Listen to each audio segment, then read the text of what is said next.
Here are today's top stories. Chief Justice Maria Lourdes Sereno is set to attend the Supreme Court's special en banc session as the decision on her quo warranto petition looms. The Philippines and Kuwait discussed the repatriation of Filipinos as part of talks to normalize relations. Slain journalist Edmond Sestoso is laid to rest as his family and supporters call for justice. And a WNBA Hall of Famer comes to the Philippines for a training camp for junior basketball players. Good day, I'm Pia Rosas Morato. Welcome to the PNA Newsroom.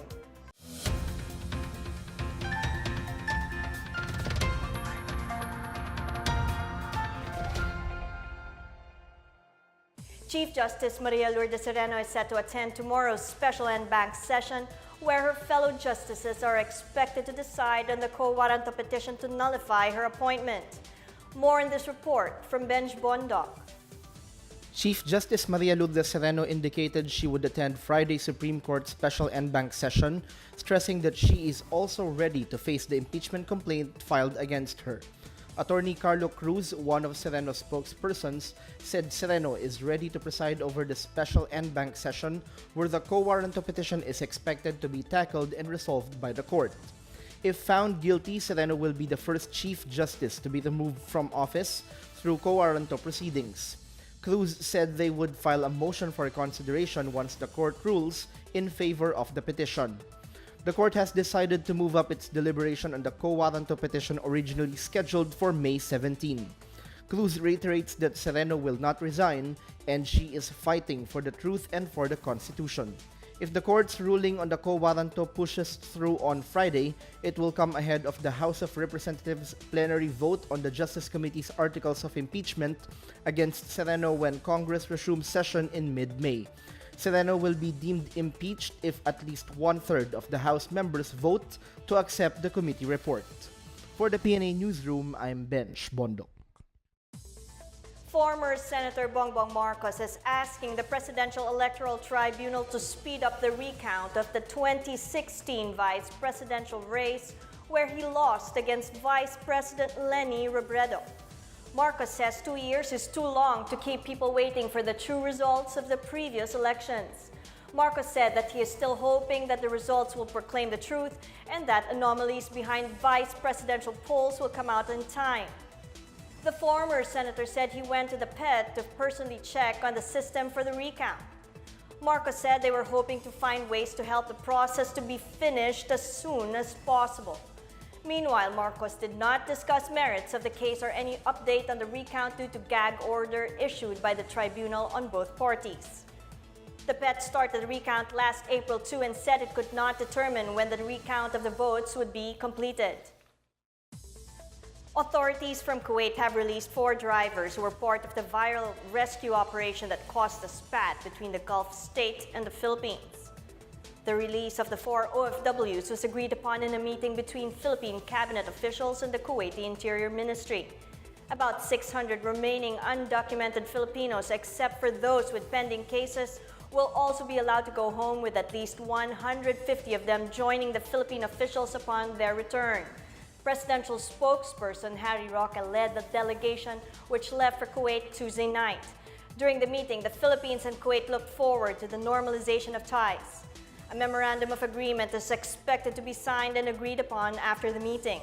Kuwait agreed to create a special unit within the police that the Philippine Embassy can liaise with regarding complaints of Filipino workers, along with a special number that Filipino workers can call for assistance. Government workers would have more money to spend for their expenses. This as the Budget Department announced the release of the 2018 mid-year bonus equivalent to 1-month basic salary starting May 15. Budget Secretary Benjamin Diokno said a total of 36.2 billion pesos has been allocated for the mid-year bonuses of more than 1.5 million government employees.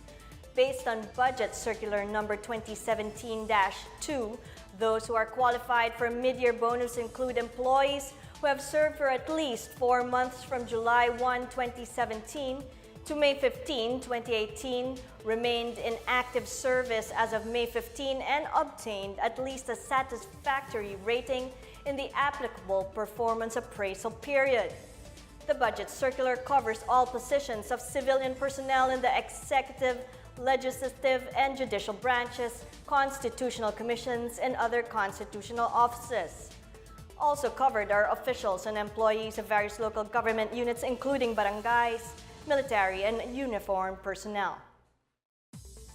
The Court of Appeals upheld the dismissal of the bail petition filed by former ARMM Governor Zaldi Ampatuan, one of the accused in the Maguindanao massacre case. The CA 8th Division denied for lack of merit Ampatuan's plea, seeking the reversal of the joint orders issued by the Quezon City Regional Trial Court Branch 221. The CA was not persuaded that the prosecution failed to present credible evidence supporting its allegation that Ampatuan conspired with 196 others in committing the massacre. In upholding the trial court's ruling, the CA noted that the testimonies of several prosecution witnesses consistently showed that the former governor joined various discussions with his family members on how to carry out the crimes. On November 23, 2009, 58 people, 32 of whom were journalists, were killed in the massacre, which was dubbed as the world's worst single attack on the press. The Ampatuan clan was accused of masterminding the massacre to derail the political plans of rival Ismael Magudatatu, incumbent Maguindanao governor for the 2010 elections. Still to come, the National Telecommunications Commission prohibits charging of extra fees for printed telco bills. Slain journalist Edmond Sestoso is laid to rest as his family and supporters call for justice. These and more when the PNA Newsroom continues.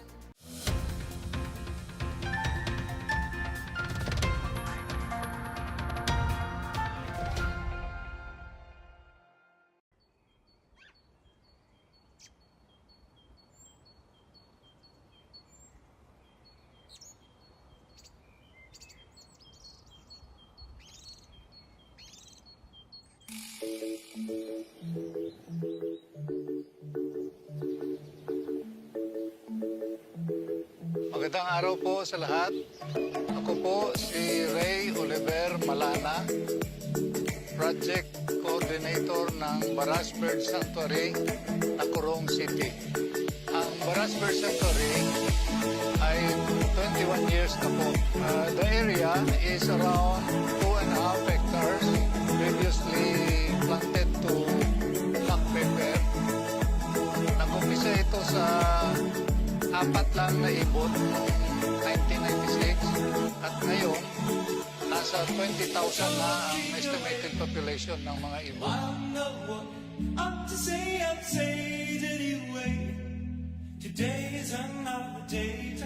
So we have 4 subspecies of egrets, great egret, intermediate egret, little egret, at saka yung cattle egret, yung tulabong, sa Ilonggo tulabong, or tagak.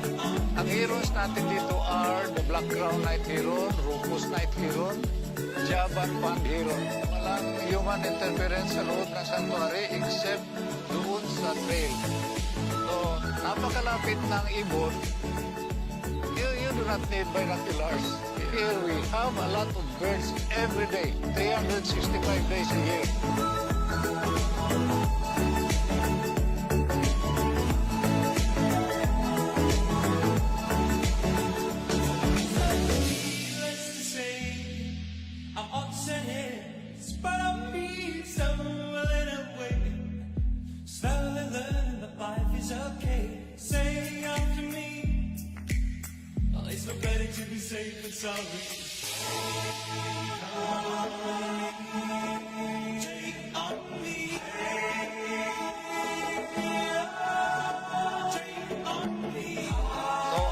You guys to visit us here at Baras Bird Sanctuary, Tacorong City, and witness the cageless wonders of bird paradise.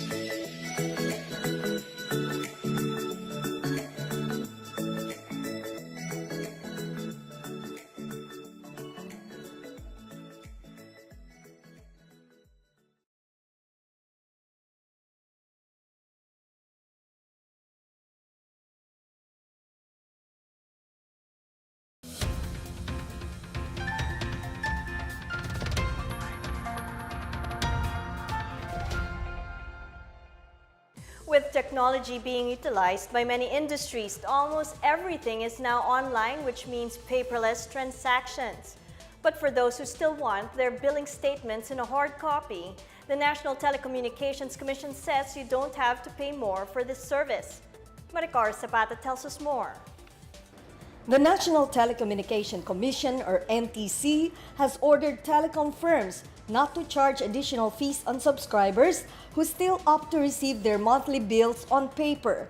On Wednesday, the NTC released guidelines that seek to implement electronic billing in the country. But telco subscribers are given the option to be billed electronically or through the traditional billing statements on paper. The NTC says telcos should provide paper printed bills free of any charge for those who prefer to receive bills in that manner. But if they choose online billing, the subscribers have the responsibility to regularly check their emails or other medium of communication they select. The statements of account shall be sent electronically upon agreement of both parties not later than 30 days from the end of each billing cycle. Meanwhile, subscribers who are currently using electronic billing have the option to return to receiving paper bills, but they have to notify their service providers ahead of time and subject to procedures set by their telco firms. For the PNA Newsroom, I'm Maricar Zapata. Negrenses in Dumaguete City laid to rest on Wednesday the remains of the radio anchor whose killing last week sparked outrage against Negros Oriental. Relatives, friends, fans, and supporters of the late Edmund Sestoso packed the St. Catherine of Alexandria Cathedral during the funeral mass before he was buried in San Jose town. Father Mart Salak, who celebrated the Requiem Mass with Monsignor Merlin Logroño as a co-celebrant, called for justice for the death of Sestoso. He also read a portion of the statement of the Diocese of Dumaguete condemning Sestoso's death. Sestoso's murder is considered to be the first media killing in Dumaguete City, also caught the attention of President Rodrigo Duterte, who ordered a full-blown investigation into the murder. Governor Roel de Gama vowed to pursue the investigation into the death of Sestoso. The governor also promised to help the family of Sestoso, who left behind 2 daughters with his wife Lourdes. Sestoso was the anchor of the regular morning program Tug Anan sa Power 91 of DYGB-FM. He was 51. Baguio City Council is considering making every Friday a carless day in all city government offices as a way to lessen air pollution in the city. Councilor Elaine Sembrano has proposed an ordinance prohibiting cars in all government offices every Friday in line with worldwide efforts to lessen the city's carbon footprint. Sembrano said the proposed city ordinance would cover all local government offices and all government offices located outside the City Hall premises, such as barangay halls. Under the proposed ordinance, no government official, employee, or client shall bring in or park his or her vehicle inside the compounds of offices from 6 a.m. to 6 p.m. on Fridays. However, an exemption shall be granted to vehicles used in emergency situations. The University of the Philippines, Baguio, also implements a carless day every Wednesday in support of the environmental and health programs of the city government. Several candidates of the barangay elections in Davao City filed a complaint accusing the mayor's office of partisanship. The candidates claim that Mayor Sara Duterte Carpio's political party, Hugpong sa Taong Lungsod, issued a list of bets that it allegedly endorses. The list, which was posted in all barangays in the city's 3rd district, was signed by a certain Arnold Llamas, the party's head coordinator. Duterte Carpio, however, denies that Llamas is an official of her party. She adds that Hugpong sa Taong Lungsod does not engage in partisan politics, especially during the barangay elections, which is why they are not endorsing any candidate. Up next, the office of the Ombudsman says Paulo Duterte may face more charges. An NBA Hall of Famer comes to the Philippines for a training camp for junior basketball players. These and more when the PNA Newsroom returns.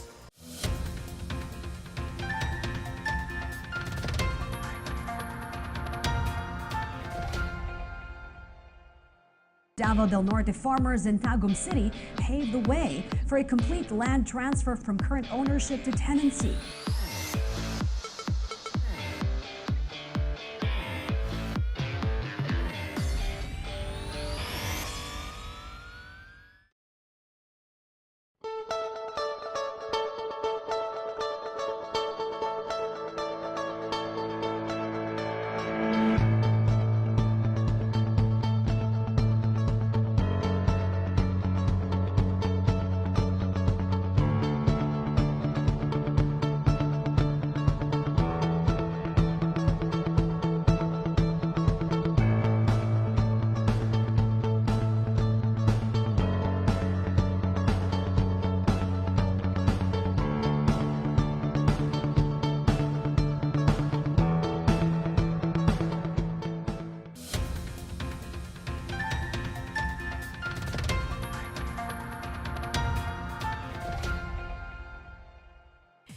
Office of the Ombudsman says former Davao City Vice Mayor Paulo Duterte is not yet off the hook despite being cleared of charges related to the 6.4 billion peso smuggled shabu shipment last year.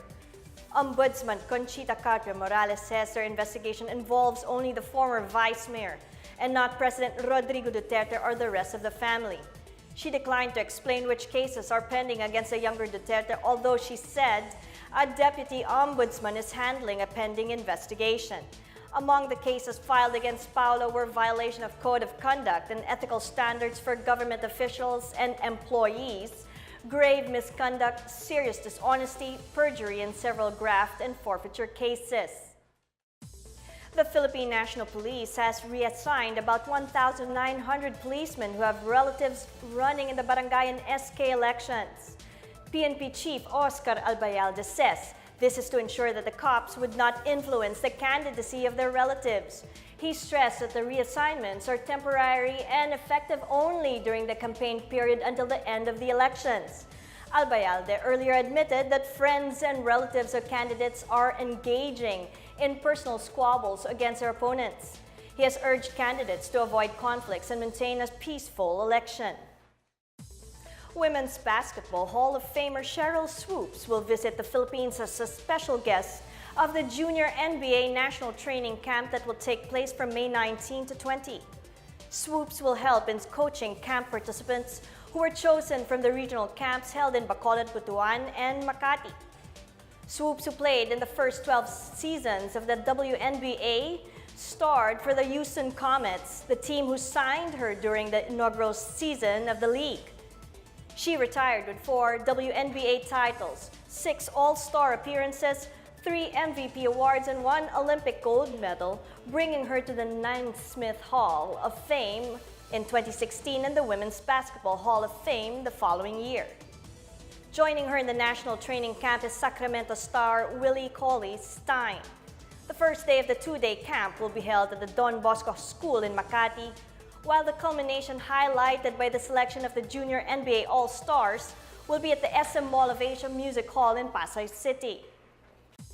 The local government of Talavera, Nueva Ecija is celebrating a week-long festival honoring local farmers.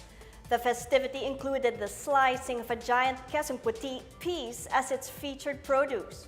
More in this report from Janice Cave. Farmers in Talavera, Nueva Ecija were honored in a week-long festivity that formally kicked off through a series of activities, including the slicing of a giant quesong puti on Wednesday.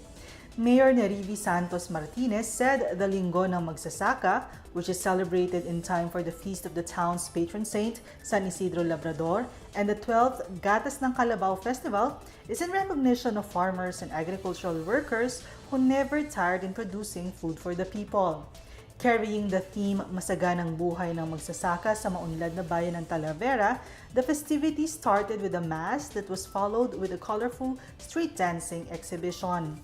Some government agencies, such as the Department of Trade and Industry, the Philippine Carabao Center, the Department of Agriculture, TESDA, as well as the provincial government, joined the opening of an agri-trade fair. Martinez and other officials partook of the giant white cheese made of 400 kilograms of raw Carabao milk as part of the 12th Gatas ng Kalabaw Festival. Arnel Del Barrio, PCC Executive Director, said the successful activities was a celebration of partnership, collaboration, and unity among agencies. He echoed Agriculture Secretary Manny Piñol's declared objectives, which are to produce available and affordable food and, in the process of making food, make sure that farmers earn and their income augmented. Brigida Pili, DTI Provincial Director, underscored the assistance being extended by the agency to small entrepreneurs. Meanwhile, the mayor attributed to farmers the municipality's outstanding performance in production for both rice and vegetables. For the PNA Newsroom, I'm Janice Cave. Let's now check out the weather forecast for Metro Manila and the rest of the country.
Let's take another look at today's top stories. Chief Justice Maria Lourdes Sereno is set to attend the Supreme Court's special en banc session as a decision on her quo warranto petition looms. The Philippines and Kuwait discussed the repatriation of Filipinos as part of talks to normalize relations. Slain journalist Edmund Sestoso is laid to rest as his family and supporters call for justice. And a WNBA Hall of Famer comes to the Philippines for a training camp for junior basketball players. Thank you for watching another edition of the PNA Newsroom. To check out these and other stories, visit the PNA website or follow the Philippine News Agency on Facebook and Twitter. For more stories about the government and how it serves the Filipinos, look for these hashtags in all of our social media platforms and websites. And just a reminder, pros and cons with Undersecretary Joel Edco tackles the issue of land reform tomorrow night at 10:30 p.m. on PTV4. You can also catch the replays of pros and cons on our PNA Facebook page. And that's your daily dose of the latest news and information that you need to know from the PNA Newsroom. I'm Pia Rosas Morato. Good day.